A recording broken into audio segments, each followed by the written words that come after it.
تو دوسری جانب آپ کو بتائیں کہ سوشل میڈیا پر فحاشی پھیلانے اور قابل اعتراض مواد ہٹانے کا کیس سندھ ہائی کورٹ کے 2 رکنی بینچ نے تحریری حکم نامہ جاری کر دیا۔ پی ٹی اے اور دیگر کو قابل اعتراض مواد سوشل میڈیا سے ہٹانے کا حکم بھی جاری کر دیا گیا ہے۔ مزید تفصیلات جانیں گے عبدالحسیب سے۔ جی عبدالحسیب، آگاہ کیجیے گا۔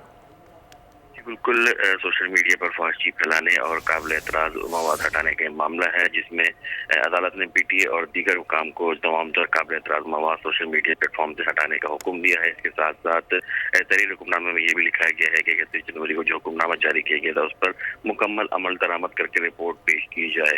اس کے ساتھ ساتھ عدالت نے جو ہے وہ 13 مارچ تک جو ہے وہ عدالتی عمل درآمد پر رپورٹ پیش کرنے کا بھی حکم دیا ہے۔ درخواست گزار کے مطابق پی ٹی اے جو ہے وہ اپنی ذمہ داری پوری کرنے میں ناکام ہے اور سوشل میڈیا پر جو موجود قابل اعتراض مواد ہے اس کو ہٹانے کا جو ہے فوری طور پر حکم دیا جائے۔ عدالت نے اس حوالے سے جو ہے وہ درخواست پر تحریر حکم نامہ جاری کرتے ہوئے 13 مارچ تک جو ہے وہ فریقین سے جو ہے وہ عمل درآمد کے اپڈیٹ اور پیشرفت رپورٹ جو ہے وہ طلب کی ہے۔ جی ٹھیک ہے عبدالحسیب، آپ کا بہت شکریہ۔